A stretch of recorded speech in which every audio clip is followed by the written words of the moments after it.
Olá, meus amigos, meu nome é Rodolfo Moura e minha missão neste vídeo é trazer até você, candidato ao exame da OAB e aos concursos públicos em geral em que se cobra conhecimento jurídico, o teor do informativo 662 do STJ, especialmente a parte que trata de direito previdenciário. E a questão de entrada que se propõe é a seguinte: quando de uma alteração legislativa previdenciária, pode o aposentado que faz jus à eventual regra de transição pedir que ela seja afastada e que ao seu caso concreto seja aplicada a lei previdenciária em vigor na data da sua aposentadoria? Sim ou não?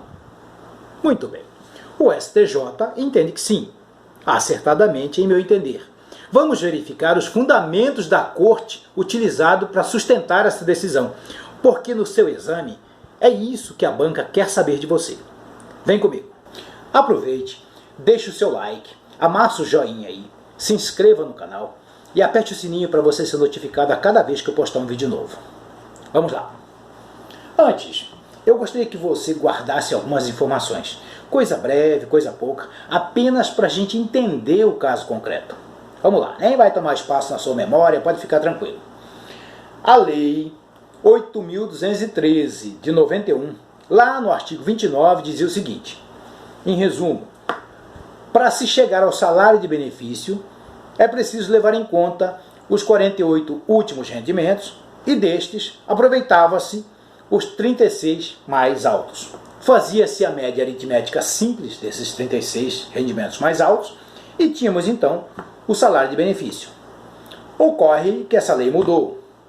Essa lei de benefícios, no seu artigo 29, foi alterada. Uma alteração trazida pela Lei 9876 de 99, que a partir de então passou a vigorar da seguinte forma esse artigo 29. Para se chegar ao salário de benefício, é preciso levar em conta todo o período contributivo e desse período integral aproveita-se 80%. E afinal, quais 80%? Como assim? Ora, 80% das contribuições mais altas de todo o período contributivo. Nota-se desde logo que foi uma mudança que trouxe prejuízo. Em tese, trouxe prejuízo para o contribuinte, porque a partir de então tornou-se mais difícil alcançar-se uma aposentadoria elevada. Era preciso então para isso ter uma vida profissional consagrada, em sua maioria expressiva, por salários altos, porque de outra forma, ao se aposentar, tínhamos um salário então menor, bem menor do que o salário recebido na ativa. Ó, o legislador, entendendo que esse era um prejuízo muito grande para quem já estava dentro do sistema quando a lei foi alterada, então trouxe uma regra de transição. E essa regra dizia o seguinte, lá no artigo 3º da Lei 9876 de 99. Dizia o seguinte: esses 80% que serão levados em conta, que serão aproveitados na média para se fazer o salário de benefício, eles serão analisados a partir de julho de 94 e não mais de todo o período contributivo. É de julho de 94 em diante que será levado em conta para quem está na regra de transição, para quem faz jus à regra de transição. E quem são essas pessoas? Essas pessoas são aquelas que já eram contribuintes quando a lei foi alterada em 99. Muito bem. Isso de fato foi um grande benefício para quem já era contribuinte. Em regra, sim, era um grande benefício. E afinal, por que julho de 94? Por que esse foi o período escolhido para se levar em conta a partir daí os 80% de contribuições mais altas? Porque julho de 94 marca o início da consolidação do Plano Real. A economia se estabilizou, o salário do contribuinte passou a ter um poder de compra maior, melhor, e isso foi entendido como um benefício ter o período analisado a partir daí. E de fato foi. Foi sim. Foi um grande benefício para a maioria ter esse tipo de análise. Ocorre que não foi todo mundo que se beneficiou dessa situação. Temos o caso, por exemplo, da nossa hipotética Dona Maria.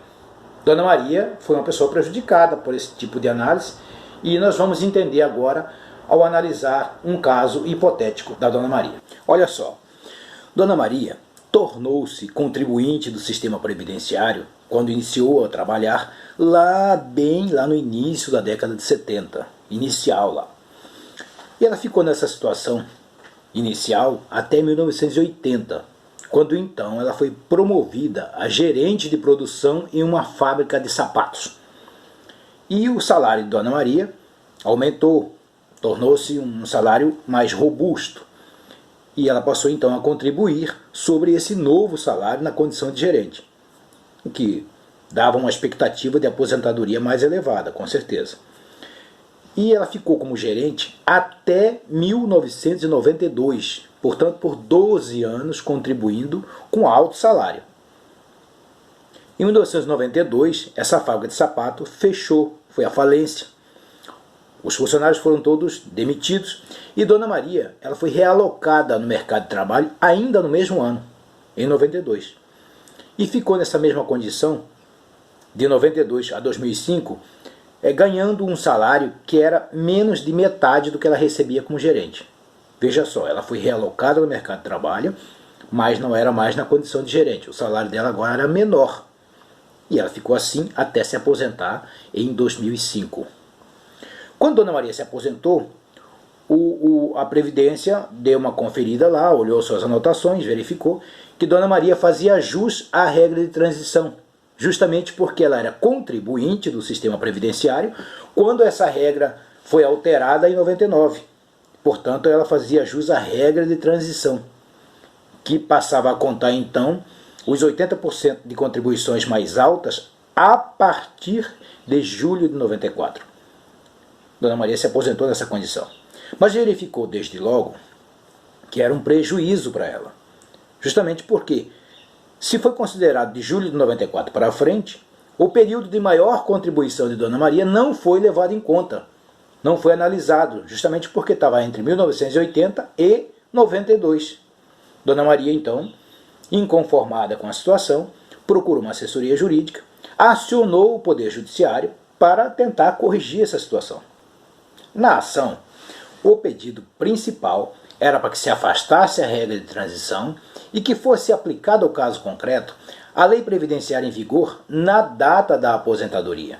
O STJ entendeu que tinha razão a requerente, deu-lhe ganho de causa sob o fundamento de que, se não agisse dessa forma, ficaria desatendido o princípio da contrapartida. Justamente o princípio que diz que o contribuinte, quando aposentado, deve receber valor proporcional ao que contribuiu.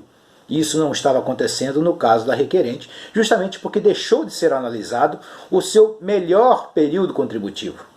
Então o STJ entendeu que deveria fazer-se essa correção. Ao decidir dessa forma, o STJ evita ainda o enriquecimento sem causa da Fazenda Pública, que afinal de contas sacou valores de Dona Maria na forma de contribuição e não lhe retribuiu proporcionalmente na forma de aposentadoria.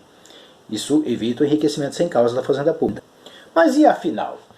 Essa decisão do STJ, ela pode ser entendida como uma concessão de direito adquirido ao regime jurídico à requerente? Não, não vamos confundir. Tanto o STJ quanto o STF rechaçam cabalmente essa ideia, essa tese de direito adquirido ao regime jurídico. Ninguém tem direito a isso.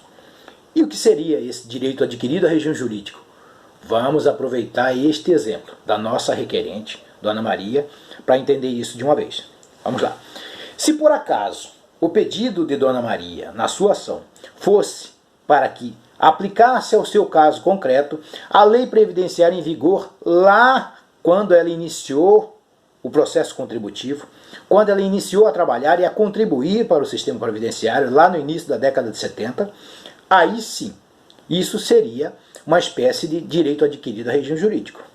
Ela estaria pedindo isso ao que não teria direito. Não tem direito. Isso nada tem a ver com o pedido que ela fez, que foi justamente ao contrário. Ela pediu para que fosse aplicada ao caso dela a lei previdenciária em vigor na data da sua aposentadoria, e não a que estava em vigor lá quando ela iniciou a contribuir. Não vamos confundir isso. Ok?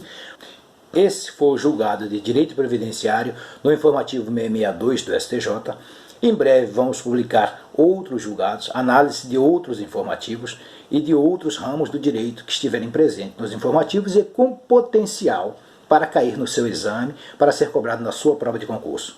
Forte abraço a todos, fiquem com Deus, continuem estudando, analisem os informativos, que isso vem tendo cada vez mais importância nos exames públicos. Forte abraço.